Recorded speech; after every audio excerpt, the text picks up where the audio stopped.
साहेब, आज तुम्ही स्ट्रॉबेरीच्या रोपांची लागवड केल्याचं पाहायला मिळालं. तुम्ही महाराष्ट्रभर फिरता, मात्र या ठिकाणी तुमचं मन खूप रमतं. काय सांगाल एकूणच? म्हणून काल मी इथं आल्यानंतर साताऱ्याचा दौरा देखील केला, आढावा बैठक देखील घेतली. आपण सगळेजण होतात तिथे. शिवसेनेचा मेळावा घेतला पदाधिकाऱ्यांचा आणि पुन्हा इथं आलो. आणि आता मी इथं जेव्हा जेव्हा गावी येतो तेव्हा प्लॅन्टेशन मोठ्या प्रमाणावर करतो. आता आज हे आपण जवळपास 3000 स्ट्रॉबेरीची रोपं लावलेली आहेत. स्ट्रॉबेरीची 3000 झाडं या ठिकाणी लागली आहेत आणि त्यामुळे आवाकाडूची देखील आता लागवड या ठिकाणी झाली आहे. कालही लावली, आताही आवाकाडू देखील इथं लावला जाईल. त्यामुळे आमच्या गावात आल्यानंतर ते आपोआप माझे पाय आणि हात जमिनीकडे वळतात. आणि आमच्या सर्व लोकांना माहीत आहे की मी आल्यानंतर वृक्षारोपण हा माझा आवडीचा विषय आहे. कारण शेवटी जेवढी तुम्ही झाडं लावाल तेवढं आपल्याला पर्यावरणाचा जो काही आज आपण पाहतो आहे, क्लायमेट चेंज, ग्लोबल वॉर्मिंग, ह्या सगळ्या गोष्टी ज्या आहेत ह्या पर्यावरणाशी निगडीत आहेत. आणि म्हणून मी आमच्या गावकऱ्यांना देखील आवाहन करत असतो की जेवढी काही झाडं आपल्याला लावता येतील तेवढी झाडं आपण लावली पाहिजे. मग या जमिनीमध्ये अगदी आंबा, काजू, फणस, चिक्कू, पेरू, स्ट्रॉबेरी, या ठिकाणी मलबेरी, ब्ल्यूबेरी देखील याच्यामध्ये आपण पॉलीहाऊसमध्ये लावलेली आहे. त्यामुळे सगळ्या प्रकारच्या बेरीज या ठिकाणी त्याची लागवड होते. इवन इथं काजू होतात चांगल्या प्रकारचे. या ठिकाणी पपईचं मोठं चांगलं पीक येऊ शकतं आणि मोठ्या प्रमाणात ती झाडं लावली. नारळाची झाडं आपण लावली आहेत, सुपारीची झाडं लावली आहेत. त्याचबरोबर चंदन आहे, रक्तचंदन आहे, अगरवूड आहे. इवन आता सफरचंदाचं लागवड आम्ही केली. त्या सफरचंदांना देखील झाडांना फळं लागली. आता देखील फुलं त्याला येत आहेत. त्यामुळे या जमिनीमध्ये अगदी भाजीपाल्यापासून फळावळपासून अगदी भाताची लागवड, नाचणीची लागवड, गहू, सगळ्या प्रकारची शेती इथं होते. आणि ही आता आम्ही जी करतो आहे ती नैसर्गिक शेती आहे. इथं कुठलंही खत, केमिकल नाही आहे. ही सगळी ऑर्गॅनिक आहे. आणि त्यामुळे याचं एक शरीराला देखील, म्हणून आपण शासनाने देखील आम्ही निर्णय घेतला आहे, एक टार्गेट ठेवलं आहे 25 लाख हेक्टर सेंद्रिय शेती झाली पाहिजे. आणि मला वाटतं त्याच्यामध्ये मोठ्या प्रमाणावर आपल्याला यश मिळेल आणि त्याच्यातून शेतकऱ्याला देखील मोठ्या प्रमाणावर पैसे मिळतील.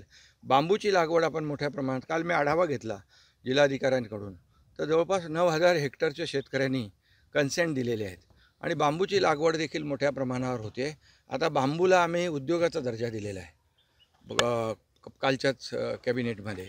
त्यामुळे बांबूचे बाय प्रॉडक्ट जे आहेत त्याला मोठ्या प्रमाणावर चालना मिळेल आणि उद्योगाचा दर्जा मिळाल्यामुळे शेतकऱ्यांना त्याच्यातून मोठ्या प्रमाणावर फायदा होईल.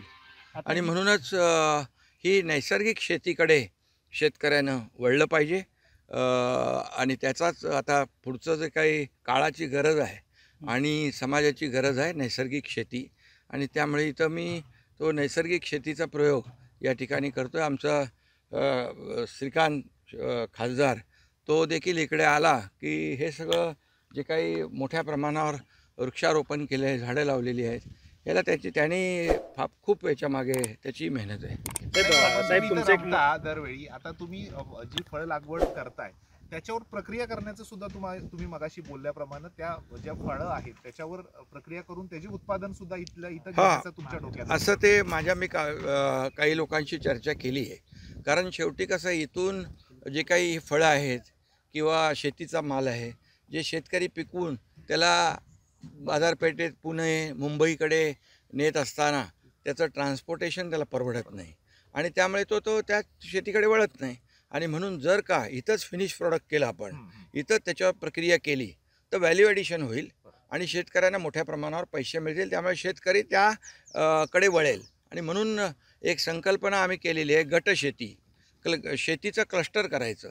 एक 50-100 शेतकऱ्यांना एकत्र करून त्यांना जी काही मदत करायची ती मदत आपण करू आणि ते जे येणारं जे क्रॉप आहे, पीक आहे, फळं आहेत, त्याचं इथंच प्रोसेसिंग करू आणि त्यामुळे ते व्हॅल्यू ॲडिशन झाल्यामुळे याचा बेनिफिट शेतकऱ्यांना होईल. आणि हे आपल्या जे काही आज आपण पाहतो हे सह्याद्रीचं खोरं आहे. सह्याद्री व्हॅलीमध्ये जवळपास 350 प्रकारची आयुर्वेदिक औषधी वनस्पती आहे. आणि आयुर्वेदिक औषधी वनस्पती जी आहे ती देखील इथं ज्या काही आयुर्वेदिक कंपन्या आहेत त्यांना देखील अशा प्रकारच्या ज्या आयुर्वेदिक वनस्पती आहेत त्याची लागवड केली आपण. जंगलामध्ये तर आहेच, परंतु त्याची लागवड देखील आपण केली तर मोठ्या प्रमाणावर शेतकरी त्याच्याकडे आकृष्ट होईल. कारण शेवटी बायबॅक पद्धत असली पाहिजे. म्हणजे शेती केलेली त्यांनी त्याला विक्री असली पाहिजे, डिमांड असलं पाहिजे. आणि म्हणून आम्ही ते देखील या ठिकाणी प्रक्रिया या सर्व फळांवर प्रक्रिया करण्याचं देखील ह्याच्यामध्ये नियोजित आहे आणि ती देखील सुरुवात होईल. लागवड जी आहे ती आज नेमकी स्ट्रॉबेरीची केली कोणती जात आहे आणि कशा ती R1 जात आहे, R1. आणि याला चांगली फळं येतात आणि फळांची चव देखील गोड असते. त्यामुळे मोठ्या प्रमाणावर या ठिकाणी ह्याच्यातून उत्पादन मिळेल. थँक्यू. आणि दुसरं मी मुद्दाम आठवण करेन की आपले जे काही राज्यपाल आलेत, आपले नवीन राज्यपाल आचार्य देवव्रतजी, ते देखील या नैसर्गिक शेती, त्यांची स्वतःची नैसर्गिक शेती मोठी आहे आणि नैसर्गिक शेतीचा पूर्ण अभ्यास त्यांच्याकडे आहे. काही लोक म्हणतात नैसर्गिक शेतीचं उत्पादन कमी असतं, परंतु त्यांनी म्हटलेलं आहे की नैसर्गिक शेतीचं उत्पादन कमी होत नाही, उलट जास्त होतं. त्यामुळे त्यांचं देखील आमच्या सर्व जे शेतकरी आहेत त्यांना देखील मार्गदर्शन त्यांचं करू. स्वतः प्रधानमंत्री मोदी साहेब जेव्हा आले होते मुंबईत तेव्हा देखील त्यांनी देखील आम्हाला सुचवलं. मुख्यमंत्री होते, मी होतो, अजितदादा होते आणि राज्यपाल देखील होते. कारण राज्यपाल या सेंद्रिय शेती, नैसर्गिक शेतीमध्ये त्यांचा खूप अभ्यास आहे. त्याचा देखील फायदा नक्की होईल.